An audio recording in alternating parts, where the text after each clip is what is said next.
This episode is brought to you by TechSmith. That's right, TechSmith. You know them from SnagIt and Camtasia. SnagIt lets you create images, GIFs, and videos to show others exactly what you see. And Camtasia is the famous screen recording and video editing software made easy. Yeah, I love it, Adam. I have to say my story here is that Camtasia kind of saved my soul. When I was working, trying to build my first program, I discovered Camtasia and other TechSmith products, and I needed something that was relatively inexpensive, easy to use, and powerful. Overnight, I went from doing tedious editing, recording, and just whatever I had available to me alone with little coaching, being able to make really super high quality videos in a short amount of time. That sounds amazing. And so if you want to create and share images and videos for better training, tutorials, lessons, and everyday communication, you can do that at techsmith.com. That's techsmith.com.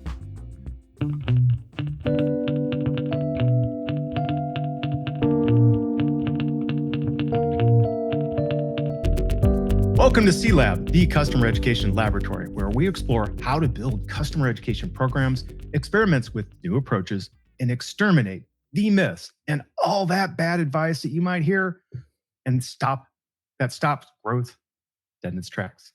I am Dave Darrington, and now I am pleased to welcome two of my friends here. Okay, hold on a second. We got to get back the whole view.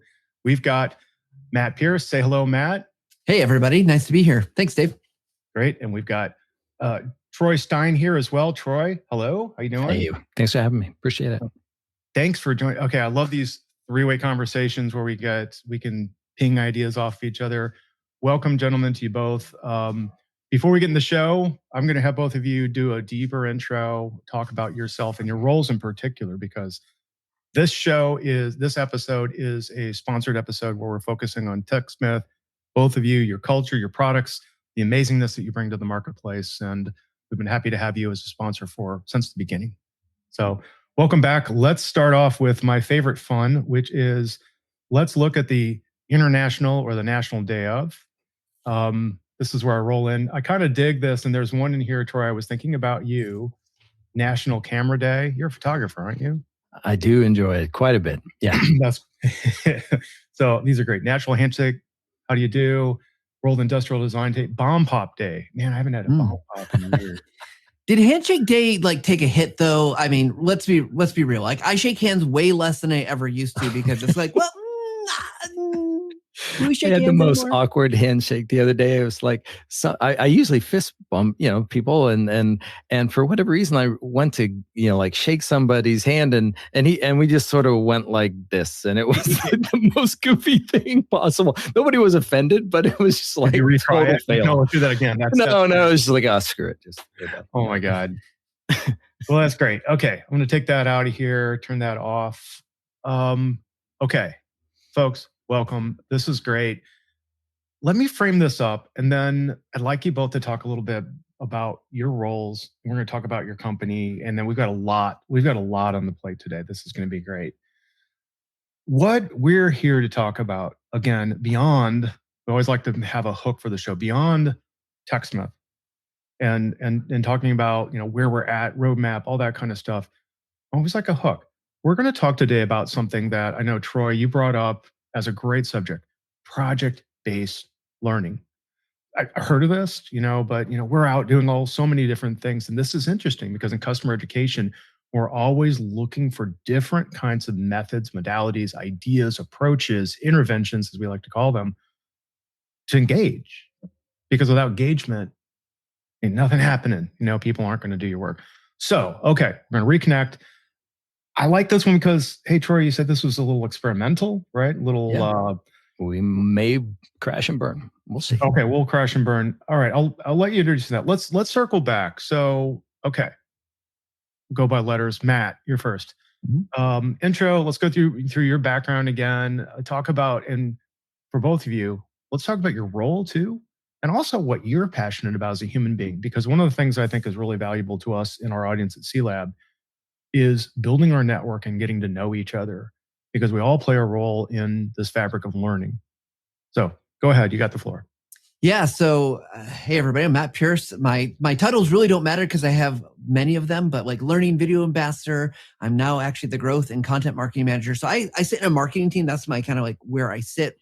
Work with our content team. I also work with our video team, and I host the TechSmith podcast, the Visual Lounge. And I started and created the TechSmith Academy. So I've been doing a lot of things, but my background really started in instructional design. So got that master's degree right out of college, went to work for a pharmaceutical, then ended up at TechSmith, been here a super long time, which is super awesome because I've got to see a lot of changes and things that have gone, the ups and downs of just kind of business and growth, which is super awesome. So I get to continue to do things like my goal is to help people be successful, help them to, grow in whatever they're doing, understand kind of like you, Dave, what you're doing with this podcast. We do with our podcast, right? But about using images and videos rather than just general customer education. So we look across the broad spectrum. And in terms of things I'm passionate about, one, I mean, just from a work kind of perspective, the podcast has been just an amazing thing just to be able to connect with so many amazing people who know so much. I'm always humbled by it because I'm like, wow, they're so smart. And I'm like, what do I know? Isn't that cool? And I get to learn all the time. So that's really fun. Outside of kind of the work sphere, I am anxiously engaged in my faith community. I was just talking before the show started about how we were able to get 80,000 pounds of food into our community for food banks, which is it just warms your heart. And, you hear these stories about people are saying, some of the food pantries came up to us and said, we needed this, this, and this. And that's what was on the truck. Yeah, and it's really cool to be involved in that community to see a lot of good happening. There's a lot of good people out there, both in customer education as a field industry, but also just in the world. And if you can help people, that's always a win in my book. That's always a win. Cool. All right. Troy, you are up to bat here. Tell us about your background. Tell us what you're passionate about. So background, I started a company after business school and eventually shifted over to TechSmith. That company itself was sort of e-learning based. And then after September 11th, the economy went down. TechSmith picked up. I jumped aboard and I've been working there ever since. So almost 20 years there. I'm currently the vice president of customer advocacy. That includes the customer education team, which is awesome. My passions are varied, but like I'm happiest when I got my camera on my back and I'm on a motorcycle and I'm in the mountains of Utah, Arizona, following family history, legends and stories. And you're using your product to document that? If my product is a camera, yes. So I love filming videos and trying to make those stories come alive for my kids and my grandkids. And I'm just going to jump in here because Troy is so humble. He won't say this about himself, but Troy is one of those people that he starts telling you stories and talking to you. And oh my gosh, you're like, really? Tell me more. And he's told these stories about going on these motorcycle adventures. And it's like, oh, and you're just like, I want to be there. I want to be like Troy. And the other thing I'll say again, because he's too humble, is that if he taught, well, I have watched and witnessed Troy talk to customers, and you're like, oh my gosh, he just knows how to pull people in and understand them and feel like they are then the most important person in the world. And it's he's done it to me too, and I'm like, oh, and I'm like, how does he do that? He's so good. Thanks, man. I appreciate it. I have to give a ton of credit to the e-learning community. One, I was out in Berlin at a trade show once, and a gentleman that I'd met a couple times at a trade show, he says, "Well, we should sit down and talk." And so we sit down for dinner, and he starts explaining to me what he used to do when he was younger and how he used to go on a BMW through the mountains of Austria. And my eyes get really big. A BMW motorcycle. Yeah. And I was like, oh, that would be so awesome. God, I would love to do that. And he said, well, so like, what's on your bucket list? And I was like, yeah, well, I would kind of really like to get on a motorcycle someday and go out to the mountains of, where my ancestors are from in Utah, Arizona, and kind of follow their trail. And he's like, why don't you do it? And I was like, well, I'm sure I'll do it someday. And he's like, why don't you do it this year? And I was like, well, maybe, and I'm humming and hawing. It's like, why don't you do it this year. And he was like gently, affirmingly pushing me to not skate on it. And as soon as I like made this like mini commitment to this guy who was an e-learning like Jedi mind tricker, all of a sudden, yeah, I know, right? All of a sudden, I was like, oh my gosh, I could do this. And that led to incredible, actually, learning adventures. Like to do this thing that I always wanted to do, I had to get a motorcycle license. I hadn't ridden a motorcycle since I was like 11, and then adventure after adventure after adventure ensued, including crashing motorcycles in the Grand Canyon and swimming across the Colorado River. All of this was actually, it was precursor to figuring out what we were trying to do with our products from a customer ed perspective with project-based learning. Because in my mind, when you figure out what your vision is, it becomes powerful and exciting. And eventually you're like, I'll do anything to achieve this success. This thing that I see in my head, whatever it takes, man. I'll swim across the freaking Colorado River. I'll crash my motorcycle. I'll do whatever it takes to be able to achieve this idea, this passion. And so anyways, that's kind of, it's a long path, but that's how we started down this path, at least my path, I should say. Well, I mean, you couldn't have done a better seg into today's conversation, which I think what you're evoking, and at least to me, and I didn't want to dominate the conversation, want you to talk, but most of what I've learned has come through projects, through getting hands-on, getting, I used to do things like I ran LAN parties back in the day, big nerd thing, but what I learned from that was not video games. It was networking and how to set up an enterprise-grade event and all these things. So it was project-based learning. And I think we're like where we are today, and we're going to get to this throughout the show. I think what I want to do is take you back a little bit. And I want to go back and, again, we're talking to our audience of listeners, our practitioners and leaders in the customer education space. And they are, like you both have said, we all have our passions. And many of our passions have this collision with our work life. And this is why we've fallen into this role, right? Into our roles. We're all speciated. We're all a little bit different. We're all working towards this education thing, telling stories and using things. Now, I found, this is my story, and this is relevant. I found you and your company and your products very serendipitously, right? I love to tell the story that, I'm not going to talk about the other product that I was using, but it was a terrible experience. I was struggling. I was fighting it. It was crashing. It was not good for me. And I was able to get my job done, but and I joke all the time, and you'll hear your ad in the lead-in. I say something kind of goofy. Say, Camtasia saved my soul. No, Dave, Camtasia saved my soul.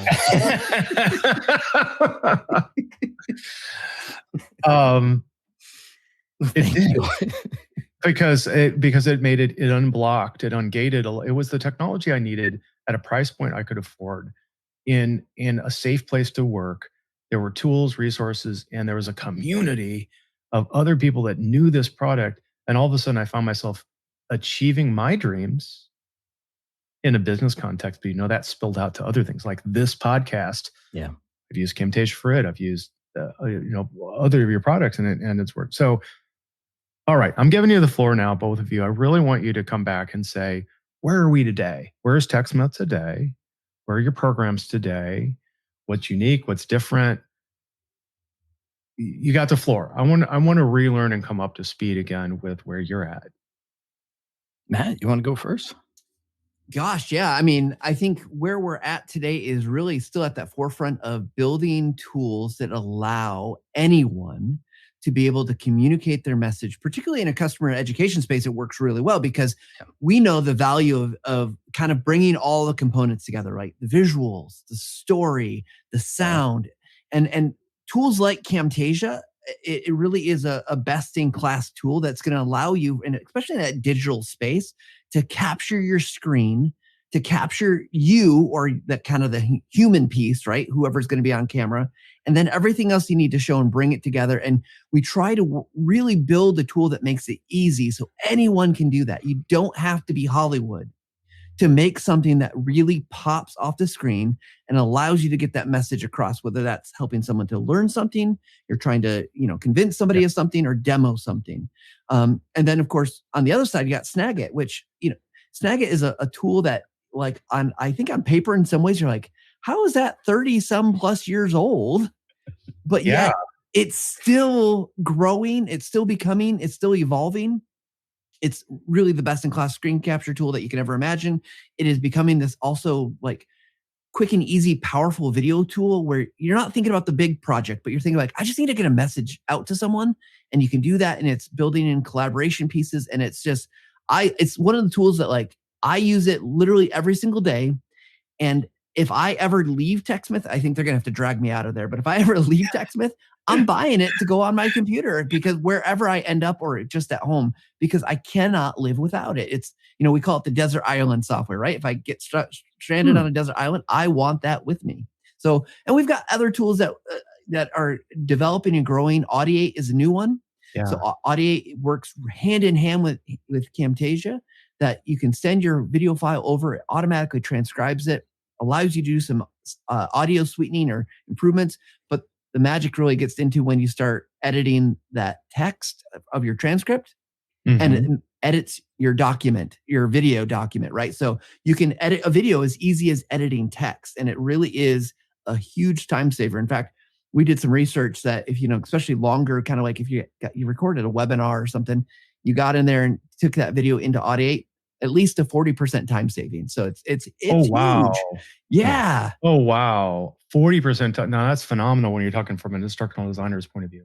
Because we all get a script, right? Or most instructional designers, we have a script, or maybe just even notes, and it sounds pretty good in our head, and then we hit the microphone and you start to say a sentence, and you're like, yeah, actually, it doesn't sound as good as I thought it did, and you improvise on the fly, right? And sometimes you do more than a little improvisation while you're doing your recordings, and the beauty, if we've all probably edited a waveform somewhere, right? Whether it's in Audacity or something like that. And you're like, oh, I cut that little piece. Cool. I'm glad I got that. And then, oh, shoot, I did a retake and a retake and a retake and a retake. And the beauty of editing a text file is like, you can just see exactly where you did the retakes, because it's a text file. And then you delete the text and you deleted the audio. That makes it a whole lot. That's an emergent gift. I think it's only been in the last couple of years. I remember using that tool and very early, and I go, oh my gosh, it's a game changer, right? And there's other tools like it, but yours is really solid. And now you're having an ecosystem of things where, me as a podcast editor and video editor, and with a team of people that are developing stuff all the time, I need that script, and I need the output script to match for, like closed captioning and things like that. Right. It's so much more valuable because it increases the dimensionality and the reach of your deliverable, the output. Now I have video, I have audio, I have reading, and that's everybody. Now we go back into I'm riffing on learning styles and the whole idea of people like different things. Well, I think that we've debunked it a little bit. But we definitely debunked it, but yes, go on. but it's true in a preferential context where I say, okay, like when I go to look at news, or actually like I go to try to learn something about a product. I love YouTube videos, but sometimes I just want to print it out because okay, I'll tell you a story. I'm a nerd. I have a Steam Deck. I want to get some stuff working on it. There's some tricks that you can get certain applications that aren't designed to work on it. You can watch a video, but then you're like, you're going back and forth, stop, pause. But if you look at the video to get the context and the feel, and then you watch a doc and you print that out and you go, okay, 1, 2, 3, 4, 5, 6, got it. That's where this kind of the synergies between the audio, the video, and the text bring to light a whole lot of other stuff.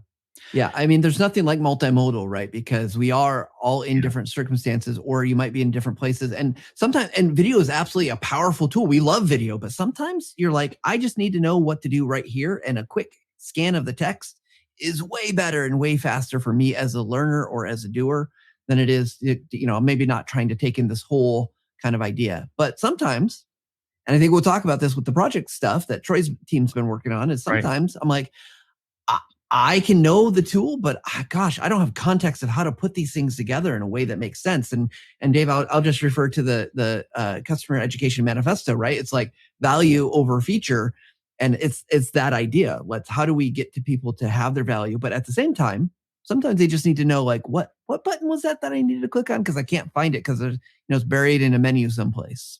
There's also a benefit of the multimodal, depending on how you do it. My customer education team, a few years back, instead of having a video on this page and the documentation over here, they've brought them into one. And so if you want to watch the video, great. If you want to scan the page, great. Take a look at screenshots, a little bit of text, you're good to go either way, right?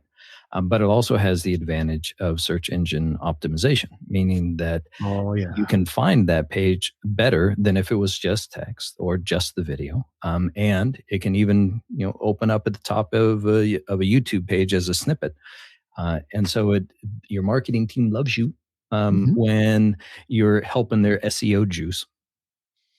Oh, you're speaking of SEO juice and other stuff. Now we're talking that edge running of customer education. We're exploring and probing other barriers and boundaries organizationally, and things are happening. Are you playing around with AI yet? Are we thinking about that? I don't want to steal any thunder, but I'm always interested to see what people are thinking about, especially you. Like, you'll see some great stuff from us this summer. Oh, that's great. The things that are blowing my mind now is the ability to like auto transcribe and gosh, what was some of the things that I've seen lately? It's emergent from kind of the Chat GPT motif, more like pulling out vignettes and important things and quotes and comments, and how can I make that super quick, snappy? Like for me, and I'm speaking kind of really vulnerably here about CELab. One of the things that we do in CELab is we're constantly exploring, I mean, it's just me and Adam, ways we can teach people with this single podcast. So now we started with an audio, right? Now we have audio and video. Now we have an editing crew. When we put stuff out on Twitter and we don't do Instagram, but I want to do TikTok. I want to do all these things. So now we're able to break up videos and send them to different places. And now you have a web, and it all emerged from one source. And if you do it right, and you use the right products that make life easy, like I use Camtasia all the time for video editing. It's quick and easy. I can put transitions in. I did it yesterday. No, it was 2 days ago. I had to record something quickly for a team. You know what I did? In about 30 minutes, I recorded it, I edited it, I put transitions in, I cut the pieces up, I put some little headers in, a little magic, sent it out, and sent that to my team, my sales team, to understand how to do sell some educational product. It took me half an hour. Yeah, I don't think I'm getting in trouble for saying this. I did have a conversation with some of our leadership at engineering side of TechSmith, and it was interesting because we were asking them about AI and the use. Where's it going? We had, we were looking at it from a marketing perspective and for the PR perspective. A lot of because these conversations are happening. The thing that I didn't realize that is true, and Troy is absolutely right. There's things coming, but there's things that are already that we might not call it AI, but they use the term machine learning, which is in that kind of that Venn diagram, right, of these things that are happening that have been there. And it's been very fascinating to me to see that obviously there's this speed at pace at which this is evolving. I think we're in a really fascinating time that I don't know about anyone else, but it feels very reminiscent of like 2006 to 2008 when social media started to explode, but like at like 10x scale of like how crazy things are changing and evolving. And I think, to your point, Dave, customer education is going to have to look at this. We're going to have to lean into it. We're going to have to understand it. And, I think it's going to be great, but in the same time, it's that great and dreadful kind of thing, right? It's going to be great in some ways. In some ways, you're going to have to really pay attention to what is not doing, how it's not connecting, what it's not creating. And so, that's the beauty of this. Like we get to define and figure out like, hey, what parts really work? Because I don't imagine at this point anytime soon it's just gonna be like wholesale, turn it over, we're done. It's gonna make all my stuff. Like you got to watch all the pieces because I've definitely had Chat GPT tell me some lies. I get away with it.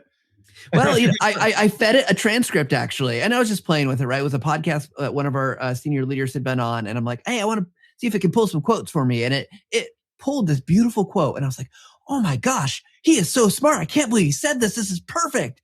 And then I'm like, I better double check this. I went back to the document to find it. It had made up a quote for him. It was like in the right topic, but man, it was not anything that he had said exactly. But did he take attribution for it after the fact? We did not use it. It was that good. Hey, well, it abstracted what I would say. So technically, Along that lines, just as a quick side note, we were working on an AI-based project that would take a webinar recording, usually a long one, and God, Troy blathers on for way too long. So can we get to the meat of the matter? Can we find a highlight in there?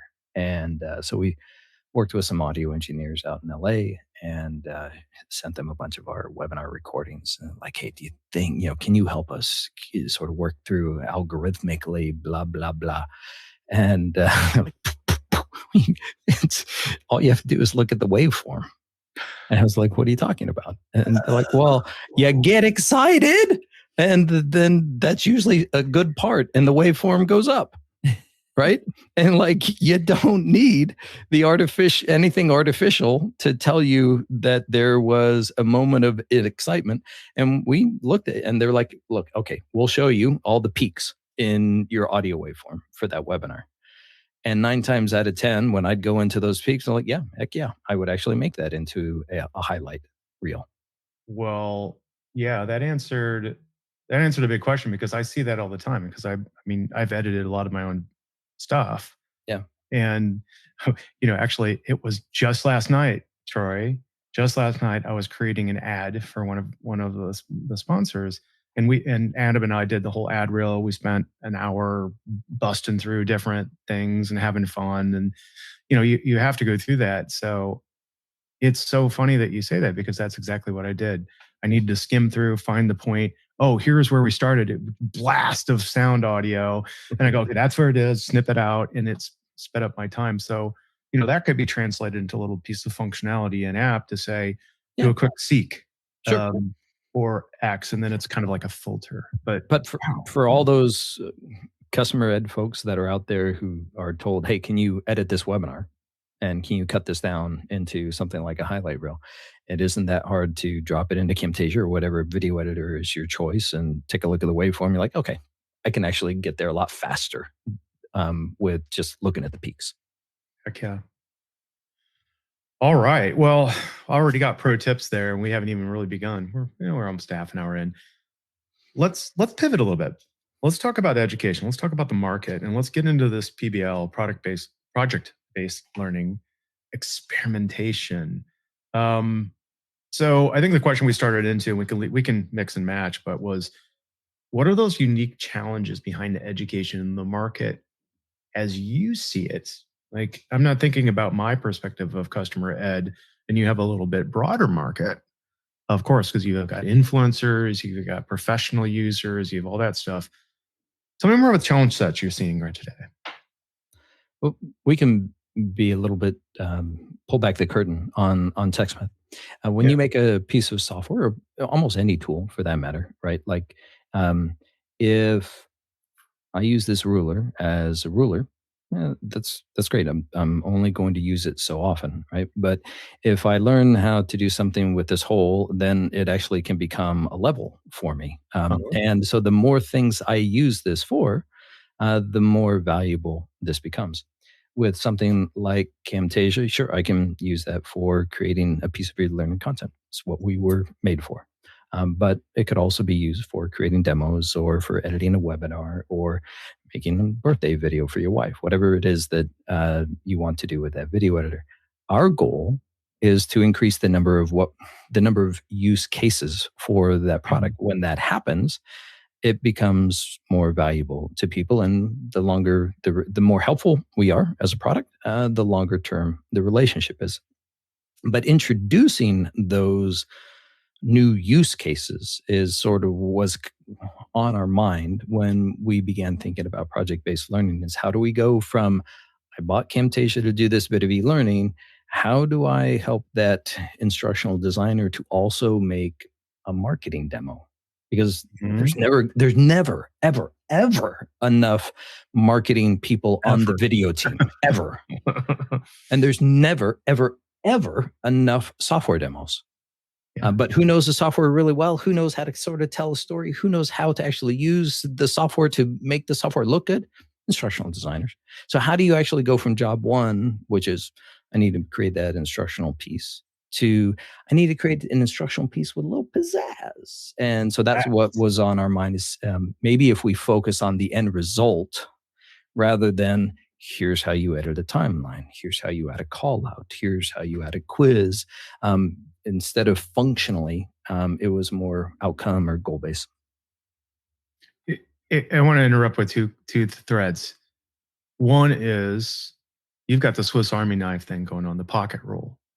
The more features, the easier. This is a portable thing I can use. It's on my laptop. I can go. I use Camtasia all the flipping time, really, for all kinds of things, and I never thought I would. That's super valuable. The next thread I want to just resonate on or dwell on a little bit is what you're calling project-based learning. We in customer education tend to be like outcomes-based learning. It's kind of, it's not the same. It's similar, but it's evocative of it that the thing that I have been forced to learn as our peers have been in this field of education is it's less about it's more about show me and let me do. And the sooner you can get to having my hands on the keyboard driving, the faster I'm going to pick it up. Because that relates to the psychology of learning, which means the more I like to put it in coaching terms. I coach soccer, and we call it about the more taps on the ball that you have. Like I took my son out yesterday because we're starting to practice. It's touch the ball, kick the ball. Hey, let's just go take a walk, and you're going to take the ball with you, and you're going to kick the ball. The project gives us a focus and a reason. And for me, that also, I tend to be a little bit more attention deficit sometimes, but there's also the dopamine hit now. Yeah. Because, hey, I'm seeing this. I have my passion and my heart invested into, or my anxiety if I'm at work, but I care. And that means a lot when I'm building something, because I see all my instructional designers, when I've been working with them, oh gosh, guys, they come out with such amazing stuff. Like, I did this and I tried this, and what do you think? I'm like, whoa, now this makes it means something. And we've got a goal in mind. So if I can interject here, I think the thing that's true, like we'll use that soccer analogy, right? Like you're building that skill of touch, and then you might build on another skill, right? The pass or how you do whatever other piece that you need to do, where to move. But I think what Troy's on and with his team is the fact that those are independent skills that, of course, you need to know how to do that. But that only works as far as you then put those pieces together to be able to play the game as a whole. And when you look at software in particular, and you look at something like Camtasia, it has so many individual features that are all individually amazing. But when you start to bring those together kind of in this whole, it's then all of a sudden like the creativity can kick in and you can do things. You're like, oh my gosh, I'm not just making a video that looks good, but it has all these other things about it because it wasn't just I added a zoom or, did this thing that moved across the screen, but I put those together and it is has more dynamics. It has more pull and it evokes more emotion. And it's really, really a powerful thing, but you got to learn those individual skills. And Troy's team has really done well pulling that together so that you have that kind of like, oh, this is how I play soccer. It's not just I'm tapping the ball. I'm putting it all together. Matt is very generous. My team is super talented, and Matt, if we're doing anything right, we stand on the shoulders of giants. Matt led the customer education team for a number of years and has built up a really quality group with quality results in their training. We create these. We're known for these tutorial videos. They're kind of our calling card. We do really well with them. For the most part, they teach those skills. Like here's how to receive a pass, if you will, from a soccer perspective. Here's how to make a pass. Here's how to block on defense. All those kinds of things, right? Or how to edit a timeline, how to add a call out, how to add text, all those kinds of things, right? But we haven't very often taught people how to play soccer. how to make a training video, how to make a tutorial, how to make a software demo, how to make an internal presentation to an executive, how to make a social media video. And the way we got this started was we had a group we were going to do. There were 4 or 5 of us, and we were getting together as like a fun project. We were going to help one of our guys build a standing desk. And so we got together. Everybody brought like a couple of their tools, their drills and stuff like that. And I had a little bit of experience with woodworking. I thought I can be of help. And the other guys that were working with me, we are all 5 of us out in Kalamazoo, they were younger and way better woodworkers than I was.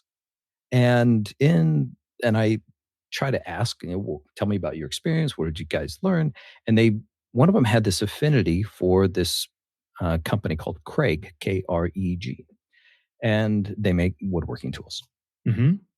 He's like, you got to check out their website. So we checked out their website, and it blew my mind. They have a products page. They've got a learn page with very little on the learn page. And then they've got a projects page, and it's stout, like thick. And all of their focus is on, do you want to make a bed? You want to make a cabinet? You want to make a dresser? You want to make something for the kitchen? Do you want to make something for the bathroom? And they've got it organized. And just like we talked about, they've got videos. They got step by step. They tell you the tools you're going to need to use.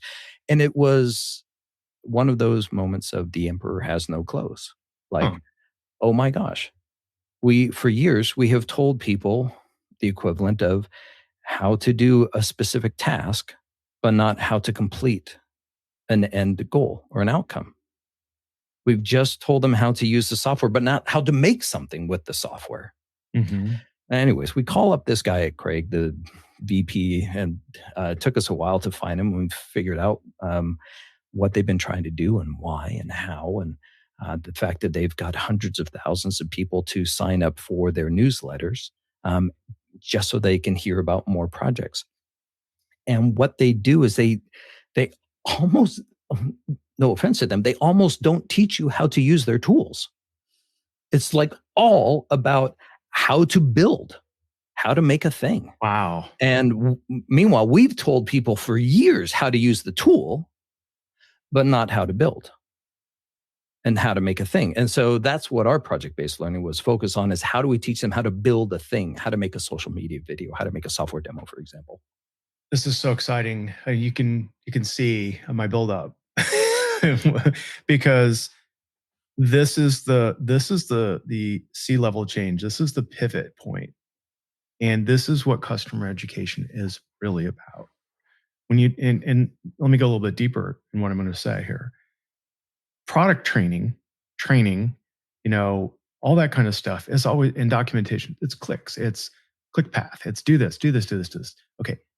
It works to a point, but where we've realized over, and the term customer education has actually been out in the world for over 40 years. We didn't know it. It disappeared several times, came back, disappeared as different contexts. But what we have always been trying to do is build up to these kinds of experiential project-based learning kinds of things, right? It's boring just to tell somebody what the product does. Who cares?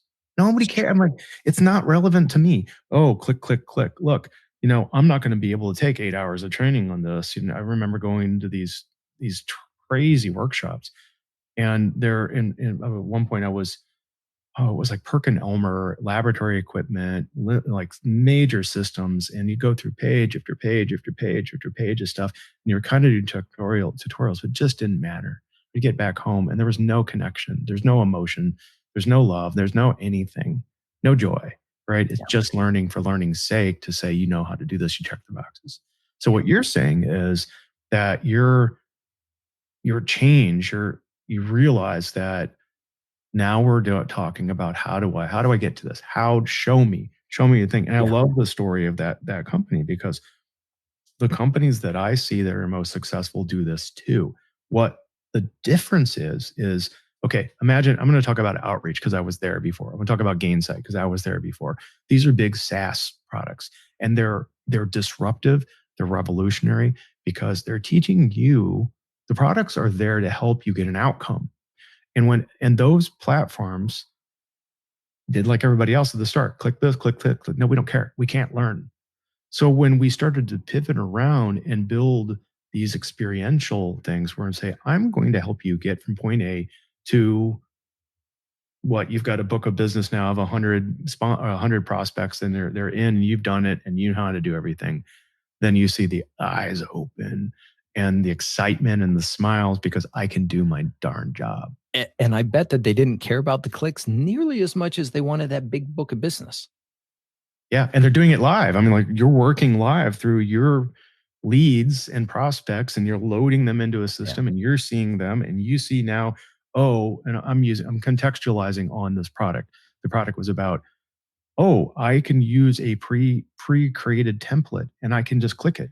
Oh, Dave, now send an email to Matt and Troy here. Okay, I have to send 2 emails. Blah, blah, blah, blah, blah. Just do this. Oh, now I'm getting a response, and it's that dopamine. I'm doing things. It's exciting. I'm connected. I'm bought in. I love your product. Yeah, I think I very rarely want to learn a tool. Like, I don't care. Like, I know, and I love, we'll use like Photoshop and Illustrator because I think they're heavy, right? There's so much there. I do not care about the tool, but I have an outcome. I want to cut this thing out. I want this thing to cut out so I can have a transparent space, like, and it's not, the clicks are going to matter. I mean, what tools I got to use, but I don't care about like learning each of the tools, their names, and what they do. Just, how do I make this thing? And I think it's really important that we recognize that it's that balance of both, right? Like, in the project, if I don't know how to use that table saw or whatever safely, I'm not going to get my project done. But I want the table at the end that I'm going to build. That's what I'm really getting to, and everything else. Fingers on the floor. What?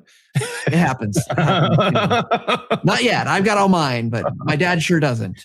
Yeah, my grandpa lost one too. Only be so careful. All right. Well, can you go deeper then? Like, what does your program, Troy, look like now with this new motif and this new approach to training? How does it evolve? Yeah, to be fully transparent, when we saw this, we took our first step with it, which is I bought everybody on my team something from Craig.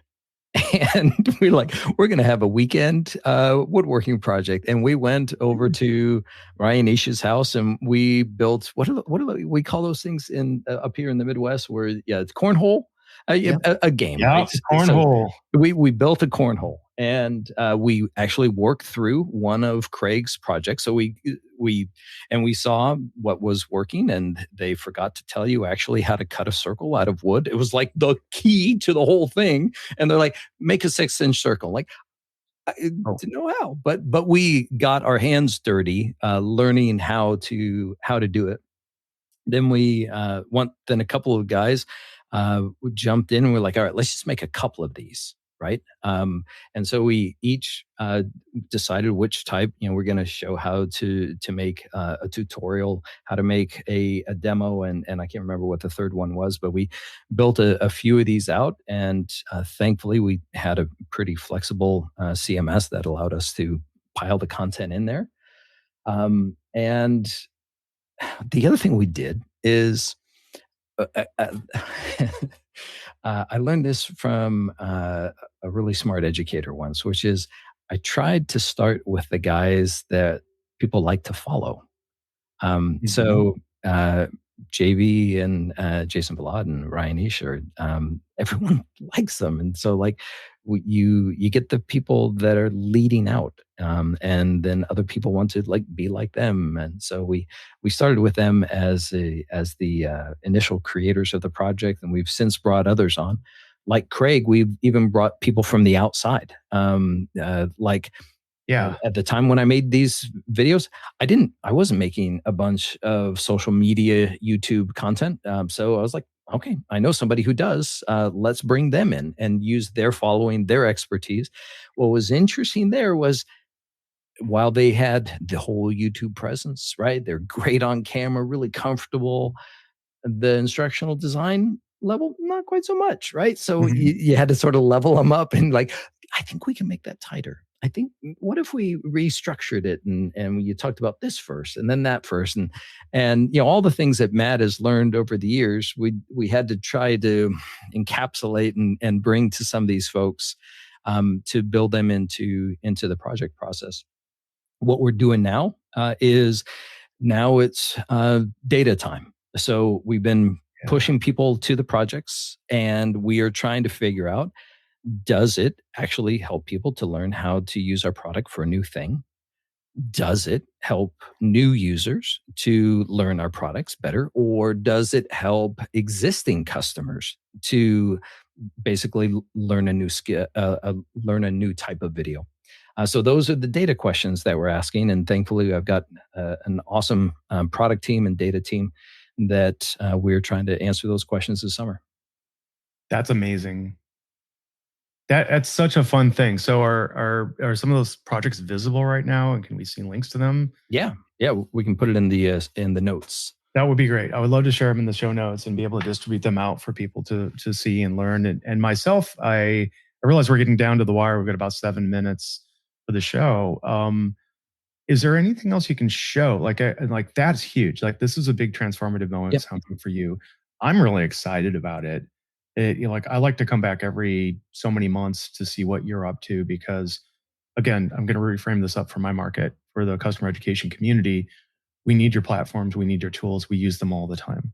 And if anybody out there is not using them, they usually have a reason for it, or they've gone to something else and they've leveled up. But I always tell people, here's your kit when you start as a customer education person, and Camtasia is always on that kit, that Thank list. you. SnagIt. It's not just being kind, it's earned, right? Because these are tools that are, particularly because they're competitively priced. Let's put it like that. They fit in my pocketbook and they're my Swiss Army knife. So let's do a couple things before we have to wrap up today. One of the things I'd like to talk about is, Matt, like, I think you can talk a little bit more about your role in all of this, because you're out there on the road a lot. I've seen you at events. We've seen each other at DevLearn. We need to connect again at some kind of event coming up. Tell me more. Tell me what you're up to these days too. Yeah. So I've, a lot of that still out speaking, really trying to connect with the community. My role, I see, is I really do have a full-time job of things I do, work that I'm creating, but I carry that title still, a learning and video ambassador. When I moved back into a management role, I said, hey, I'm going to keep this. Is that okay? That's and good. My VP was incredibly gracious and said yes. So I look at, again, I want to help connect whatever the markets we're in. I want to help connect them, because there's so much that happens, and there's so many smart people. Like, even to what Troy was saying about bringing in outside people, right? Building these projects is, we know a lot about video. We know a lot about communicating with images. However, we are always in our kind of our bubble of TechSmith, and that is always a biased bubble towards those things because of the tools we make, right? Like, like when I was leading the team, as Troy mentioned earlier, we said, hey, your video is going to be made with Camtasia, which is great, because we wanted to, drink our own champagne or eat our own dog food, however you want to call it. But what it does do sometimes is it like limits your perspective on what's possible. And maybe you're not getting all the inspiration. So I love seeing the connections there. So I tried to do a lot of that, as well as, been thinking a lot about kind of the next iteration for TechSmith Academy, which, we've got this platform that's out there that it's all free. We're teaching people the basics of video. It's not even product focused, which to me is like this amazing thing that TechSmith invested in this, because we want people just to be able to gain skills on these things that are going to make them better. And along the way, if we can be that guide, and then we can help you make that better demo video that Troy's talking about, or better tutorial video. And we've taught you things like about writing scripts, or lighting your camera, or getting better audio in whatever environment you're in, or seeing what other people are doing to create their videos.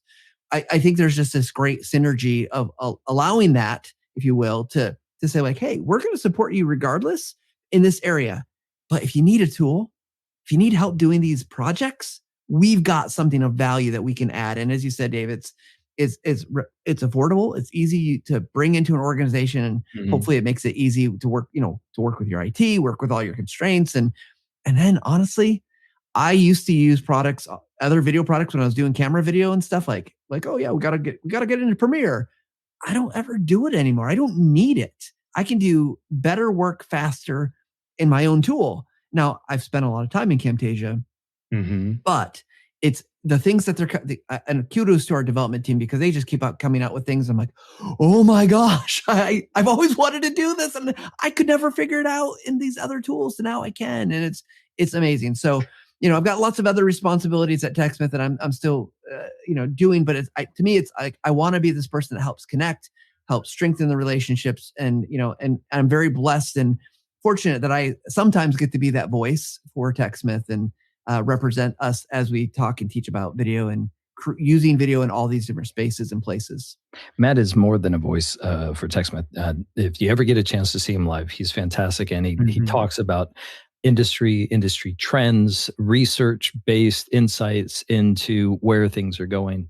And it is not a product pitch, but he helps you to sort of see the future a far way off, and give you tips and tricks about how to get there, independent of our products. He's never a hard sell on the products, but always a wise guide. Thanks, Trey. I should probably sell harder. I actually think we do better when we don't. Yeah, me too. Yeah, but again, I want to commend both of you and TechSmith as a whole, because that is customer education. It is not just sitting behind a screen and recording videos, just getting out there. And I say to our community and anybody listening to this, I want to see those examples. We want to share those. We want more people to come on this show as well, and maybe overlap with yours. That the ability to build things and make things and create things, there's stories around that.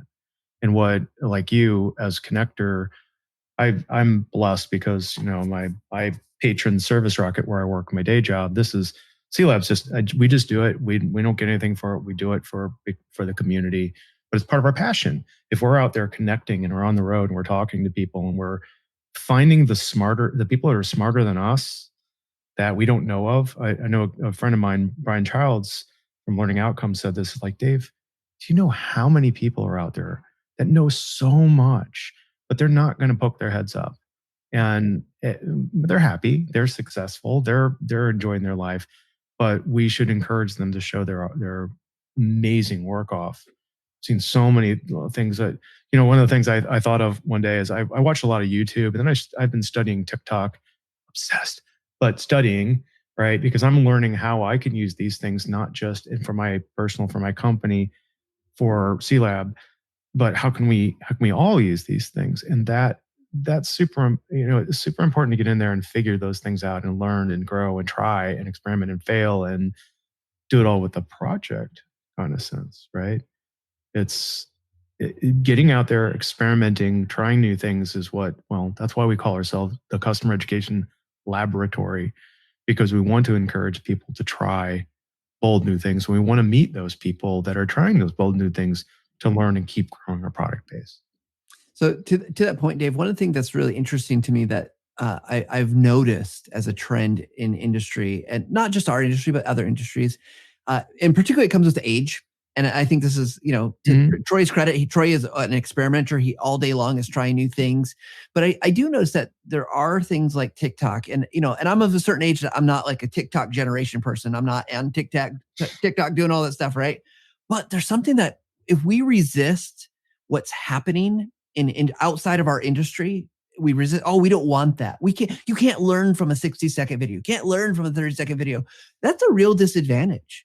Because even though I don't believe in Gen X and Gen Y and Gen Z are all so much different, I do think that the things that they're coming forward with can have a big influence on how we receive and how we understand. And so that's why things like what Troy's team is doing is really important, because we need to learn how to make better things. We need to learn how to connect better with our audience, whether that's from a learning perspective, marketing perspective, just a support perspective, whatever it might be. And the future of what that's going to look like is being shaped not in our industry. It is being shaped by all these other people who are moving much faster than most customer education departments ever will. And that's okay. They can move faster, but what we need to do is steal the best parts and really grow from there. I think that's really wise. Eyes wide open, see what's around you. We followed what Craig did. Craig followed what some baking company did. A baking company made recipes, right? And what is a project but a recipe? And so it goes from a baking company to a woodworking company to a software company, and you can learn all over the place. And does it require learning and retooling? Yeah. Like in the evenings, I make TikTok videos, and it's really hard to do the vertical format. But isn't it? Oh my God. I can't get myself like, I was at my daughter's 8th grade promotion last night. And it's funny. They were saying, hey, if you're recording this for TikTok, remember, I never heard anybody say that, but they said, remember mom's dad, grandma. But you're always learning. But yeah, and I love Matt's point of you learn, you look around, eyes wide open, ask yourself what's not quite good enough, and then see who's got a clue as to how you might be able to fix it. That's why we all get along so well. And we're so glad that you can have you on the show again. Okay, gentlemen, we're at the end of our time here today. Hopefully we'll have you back on. And what I'd like to see is some links. I want to learn about the Craig use case. So if you can give us examples of that and the baking show, any videos or links that we can share with our audience so they can learn, and then they can come back and talk to you if they have more stuff and look at your program. Okay, so let's take it out. I want to give attribution to both of you. First off, I have my little banners up here. Everybody, Troy, you can be found at LinkedIn, of course, and sounds like you're on TikTok now. Do you have a TikTok channel? Troy at TechSmith. Troy TechSmith. I'm going to check that out today. Are you on TikTok as well, Matt? No, I need to be. I need to figure it out. You don't need to be. You can if you want to be. I need to figure. I need to figure some stuff out. Part of my role involves some social media stuff, so I've been resisting because I know I'm going to get sucked in, and it's like, oh gosh, I don't have time. Oh, I see. You're like, I don't want to do it because I'll be the one. No, I'll just get sucked into watching stuff because that is dangerous. Yes. Well, it's god awful, addictive, but it's really good. Okay. All right. Well, let's do on their way out. Hey, again, this is where we do the closing. Audience, if you want to learn more, you want to talk to these folks or anything, just let's follow us at customer.education. That's our podcast website.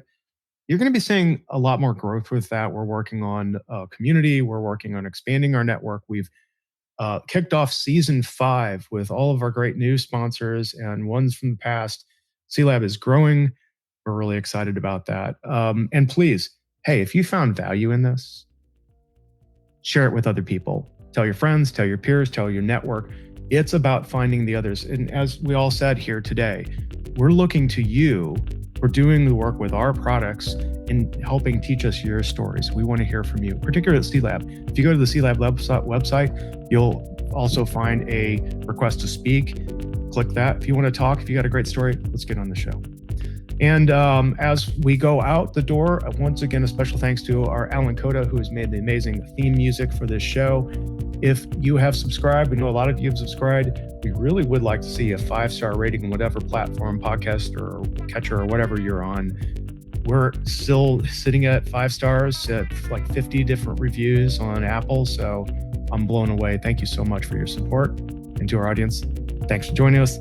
Get out there, educate, experiment, we said today, and find your people. Thanks, everybody.